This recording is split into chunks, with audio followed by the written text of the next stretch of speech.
Welcome to The Explainer. I am absolutely thrilled you're here today because we are going to explore one of the most incredible, fascinating mechanisms in the entire human body. We're talking about your memory, specifically how you recall information, and how sleep acts as the ultimate master programmer for your brain. Seriously, think of your brain as the most advanced computer on Earth. It's got hardware, it's got software, and it processes an unimaginable amount of data every single day. But to keep that whole system running smoothly, to make sure your files actually get saved and don't just vanish into thin air, it relies on a very specific operating system. And that operating system is sleep. So I want you to try something for a second. Think back to a really vivid memory. Maybe it's a childhood vacation or a specific birthday party you went to. You've got it? Okay, awesome. Now try to remember exactly what you had for lunch 3 weeks ago on a Tuesday. That second memory probably isn't there, right? It's just gone. So why is that? Why does our brain selectively process, save, and recall certain daily experiences while just completely deleting others? Well, the answer lies in exactly how our biological hard drive is formatted and maintained every single night. Okay, let's dive into this. We are going to map out the highly structured journey a memory takes through the sleeping brain. We'll cover 1. The blueprint of a memory. 2. Preparing the brain's inbox. 3. Hitting the save button. 4. The deep sleep file transfer. And 5. Memory alchemy and creativity. Starting with Section 1. The blueprint of a memory. Hardware basics. Before we can save a file, we really need to understand the hardware. Meet your brain's inbox, the hippocampus. You actually have this structure sitting on both the left and the right side of your brain. Whenever you experience something new, you learn a new fact, you hear a new name, the hippocampus is the very first place that receives those new memory files and holds on to them. It is absolutely the critical reception area for all new incoming data. So here is the literal neurological roadmap of a memory. When you experience something, let's say you're dialing a new phone number, that experience is instantly converted into a pulse of electrical energy that zips right along a network of neurons. First, it lands in your short-term memory, floating there for maybe a few seconds or a couple of minutes. From there, it transfers through the hippocampus, our informational inbox. And finally, if the brain decides that data is important enough, it eventually gets moved out to various long-term storage regions across the brain cortex. Moving on to Section 2. Preparing the brain's inbox. Formatting the hard drive. You can think of a well-rested brain almost like a dry sponge. It's primed, it's ready, and it's able to essentially soak up all this new information. But if you deprive yourself of sleep, those memory circuits in your brain basically become waterlogged. And as we all know, a waterlogged sponge can't absorb a single drop more. Without sleep, your brain literally starts bouncing new incoming files. You can't absorb them, and because of that, you will never be able to recall them later. So how bad is this waterlogging effect in reality? Well, researchers actually put two groups head-to-head. One group got a full 8 hours of slumber, while the other pulled a supervised all-nighter with absolutely no caffeine.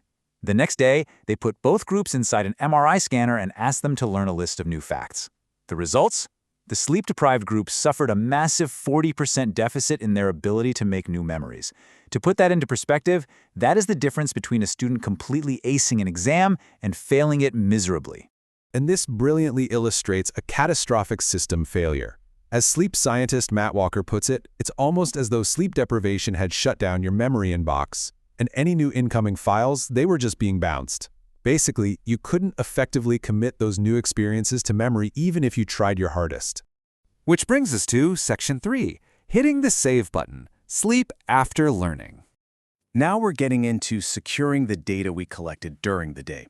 Going to sleep after you learn something is quite literally how your biological operating system hits the save button. You need sleep after learning to cement those new memory traces right into the neural architecture of your brain so they don't get deleted. Bottom line, if you want to successfully recall information later, you have to hit save. But how does this save function actually work under the hood? When scientists place electrodes on the head of a sleeping person, they see these big, powerful brain waves happening during the deepest stages of rest, and riding right on top of these waves are these spectacular, rapid bursts of electrical activity called sleep spindles. These spindles are the exact physiological mechanism transacting that save function in your brain. Let's see how this builds in Section 4, the deep sleep file transfer.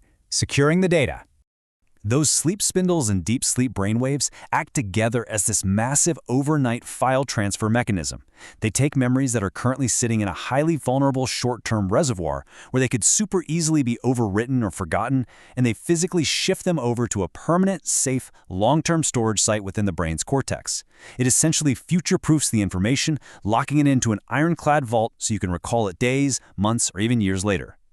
Unfortunately, just like any complex tech, systems can crash. As we get older, our synapses, the dedicated sites where neurons communicate, they begin to falter and weaken. But a critical physiological signature of aging is that our deep sleep actually gets worse. This deep sleep disruption is severely interrelated with a decline in memory recall. And, terrifyingly, researchers have recently discovered it's a major contributing factor to Alzheimer's disease and dementia. When the file transfer mechanism breaks down, our memory fails. To compound all of this, the brain undergoes actual physical shrinkage over time. The hippocampus, our informational inbox, naturally loses about 5% of its neurons every single decade. That totals up to a 20% structural loss by the time you're 80 years old. With less hardware available to do the job, it really proves that we need absolutely every single drop of high-quality deep sleep we can get to maintain our recall abilities. But hey, there is a thrilling silver lining here. At sleep centers, scientists are currently testing something called direct current brain stimulation. They basically insert a tiny, unnoticeable electrical voltage into the brain during sleep. By essentially singing in time with those natural deep sleep brain waves, they can amplify their size. And get this, when they do this in healthy adults, it almost doubles the amount of memory benefit and retention they get from sleep. It's incredible. The hope is that this technology could soon be used to salvage learning and memory function in older adults facing dementia. Finally, Section 5, Memory, Alchemy, and Creativity. Software updates. Now this is where it gets really magical. Sleep doesn't just statically save data, it actively processes and integrates it through something called memory alchemy. Your sleeping brain is highly intelligent. It takes the new memories you just saved and actively cross-references them with all your pre-existing stores of information. It weaves everything together into a revised mind-wide web of associations. This is exactly why you can go to sleep struggling with a huge problem and wake up with the answer seemingly just popping out of nowhere. In fact, this overnight associative processing is so incredibly powerful that studies have shown it can inspire a threefold increase in creative insights and problem-solving abilities. Your brain is literally working on the data while you are unconscious, building connections you just couldn't see while you were awake. There is a very real biological reason why almost every culture in the world has a phrase equivalent to, "let me sleep on it." So, the crucial point we need to take away from all this research is summarized perfectly right here. Sleep is not an optional lifestyle luxury. It is a non-negotiable biological necessity. It's your life support system. Every single stage of memory recall, from preparing your brain's inbox to receive data, to hitting save, to transferring it, to creatively connecting it, all of it relies entirely on you getting enough sleep. Which leaves us with this final thought for you to chew on. Think about your own daily habits. How much of your personal memory, your recall ability, and your creative potential are you sacrificing to late nights, glowing phone screens, and endless scrolling?